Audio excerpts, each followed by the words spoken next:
Hello everyone.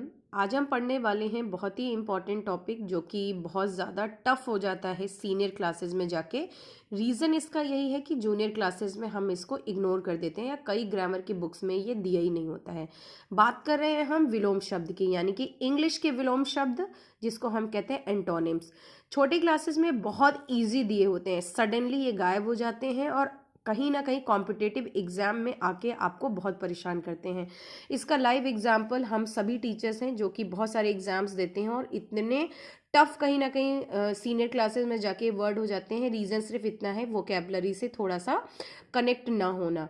तो हम शुरू से इनको कनेक्ट करने की कोशिश करते हैं। तो आप लोग जो कहीं ना कहीं इग्नोर कर देते हैं तो प्लीज़ कनेक्ट होते रहिएगा। आपने हिंदी में पढ़ा होगा, हिंदी ग्रामर में उपसर्ग और प्रत्यय। हम नॉर्थ इंडियन है, हमारी ग्रामर हिंदी ग्रामर वैसे ही स्ट्रांग होती है। मैंने कई बार बोला अगर आपकी स्ट्रांग नहीं है तो यू मस्ट रिवाइज, क्योंकि जिस एरिया में हम रहते हैं अगर हमें वही लैंग्वेज अच्छे से नहीं आती है तो there is no importance of being a good language person या उस स्टेट के। तो आप हिंदी ग्रामर तो ज़रूर एक बार पढ़ें। तो आपको उपसर्ग पता होगा। उपसर्ग क्या होते हैं? जो किसी मूल शब्द में स्टार्टिंग में लग के उसके अर्थ को चेंज कर देते हैं। उसी तरीके से इंग्लिश में क्या होते हैं? प्रीफिक्स। यानी कि इंग्लिश के उपसर्ग को क्या कहते हैं? प्रीफिक्स। ये किसी मेन वर्ड में, यानी कि यहाँ पे एक वर्ड है ऑनेस्ट, इसके आगे कुछ वर्ड्स को हम ऐड करने से उसके मीनिंग को चेंज कर देते हैं। तो ऐसे वर्ड्स को हम क्या कहते हैं? प्रीफिक्स।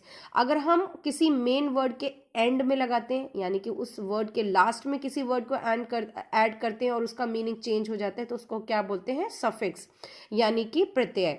जैसे उपसर्ग होते हैं स्टार्टिंग में लगते हैं, ऐसे ही प्रीफिक्स इंग्लिश में होते हैं और जो लास्ट में लगते हैं, अंत में लगते हैं, उसको क्या बोलते हैं? प्रत्यय। और इंग्लिश में क्या बोलते हैं? सफिक्स। तो अब हम पढ़ने वाले हैं विलोम शब्द, यानी कि एंटोनिम्स ऑफ इंग्लिश। और कुछ एक प्रीफिक्स सफिक्स लगने से इनके मीनिंग को चेंज कर देते हैं, यानी कि जस्ट अपोजिट कर देते हैं और वही क्या बन जाते हैं? Antonym.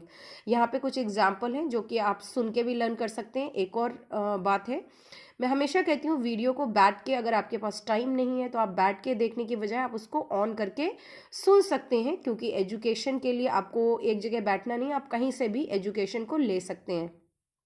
Second thing, I am not running my channel on a high पे स्केल। मैं कुछ ऐसा खर्च नहीं करती हूँ, क्योंकि नॉलेज, ज्ञान देना है, ज्ञान लेना है, उसके लिए कोई हाई इक्विपमेंट या टूल्स की ज़रूरत नहीं पड़ती है। If you are interested to learn तो आप इजीली लर्न कर सकते हैं। और मुझे पढ़ाने का शौक है तो मैं बिना इक्विपमेंट के, ज़्यादा पैसा खर्च के, कुछ नहीं खर्च करके मुझे खुशी मिलती है। तो चलिए शुरू करते हैं। जैसे यहाँ पे मेन वर्ड है ऑनेस्ट। तो ऑनेस्ट का मतलब आपको पता है? ईमानदार। तो इसका विलोम शब्द यानी कि अपोजिट वर्ड क्या होगा? जो ईमानदार नहीं होता है, बेईमान होता है। तो ऑनेस्ट में अगर हम dis word, DIS, dis word को ऐड कर देते हैं, यानी कि एक प्रीफिक्स ऐड कर देते हैं, तो हमें दो काम हो जाएंगे। एक तो ऑनेस्ट वर्ड में प्रीफिक्स कोई वर्ड ऐड करो तो डिस याद कर लीजिए, और ऑनेस्ट का अपोजिट वर्ड क्या होता है? डिसऑनेस्ट, यानी कि बेईमान। तो देखिए आपके दो काम होते चल रहे हैं यहाँ पे। एक तो आपको प्रीफिक्स याद हो रहे हैं, ऊपर से एंटोनिम्स भी याद होते जा रहे हैं। अब ओन, ओन का मतलब खुद। अगर आपकी कोई खुद की चीज नहीं है तो डिस ओन कह सकते हैं। देखिए ये नए वर्ड्स हैं, ओन, डिस ओन। नॉर्मली आप जब कहीं ना कहीं कनेक्ट नहीं होते इंग्लिश से तो आपको डाउट रहता है कि ओन का अपोजिट डिस ओन होता है या नहीं होता है। तो देखिए बाकायदा होता है। अब अगर आप उसमें प्रीफिक्स ऐड कर देते हैं तो ये डिस ओन हो जाता है। इसी तरीके से ओन का मतलब खुद का, डिस ओन जो खुद का नहीं है, पराया है। अलाउ करना, यानी कि परमिशन देना, परमिट करना। तो और इसी में डिस, यही डिस वर्ड हम ऐड कर देंगे तो क्या हो जाएगा? Disallow. तो देखिए डिस प्रीफिक्स को हम यूज कर रहे हैं और इन्हीं वर्ड के हम एंटोनिम्स लर्न करते हुए चल रहे हैं। अलाउ का मतलब अनुमति देना, परमिशन देना। डिस अलाउ का मतलब परमिशन नहीं देना।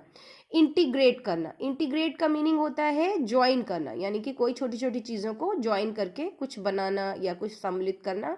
और इसी में डिस वर्ड ऐड कर देंगे, नेगेटिव सेंस में जा रहे हैं। देखिए डिस यहाँ पे, और सभी डिस का मतलब यहाँ पे नेगेटिव जा रहे हैं। देखिए ऑनेस्ट है, डिसऑनेस्ट जो नहीं है, ओन जो खुद है, डिसओन जो नहीं है, अलाउ जो परमिशन दे रहा है, डिसअलाउ जो नहीं दे रहा है। तो ये भी कभी कभी सेंस पूछा जाता है। डिस का मतलब यहाँ पे किस वे से है, नेगेटिव से है, पॉजिटिव से है, किस से है, परमिशन से, किस से, तो यहाँ पे नेगेटिव से है। इंटीग्रेट मीन, अभी आपने देखा कि इसका मीनिंग क्या होता है? ज्वाइन करना, to join something small small things.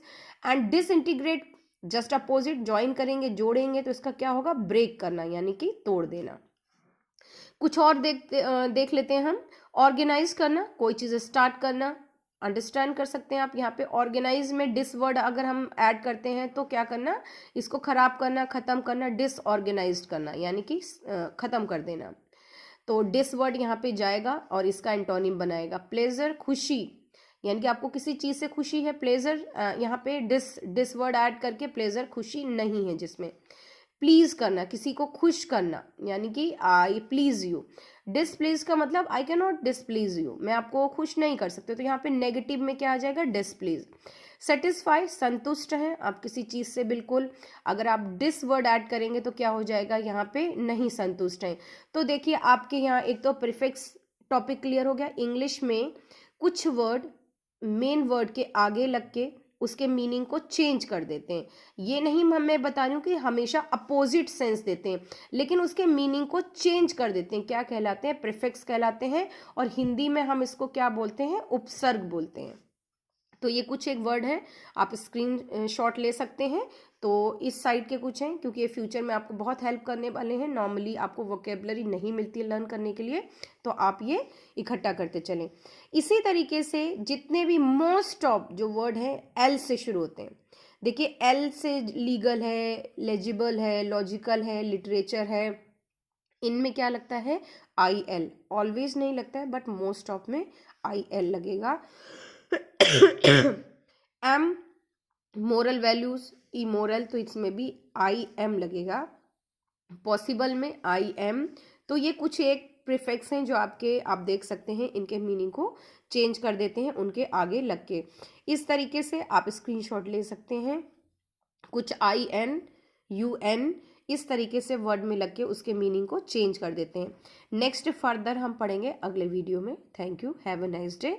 अगर आपको चैनल अच्छा लगा हो तो आप कमेंट्स कर सकते हैं, शेयर कर सकते हैं और सब्सक्राइब कर सकते हैं। Thank you, have a nice day.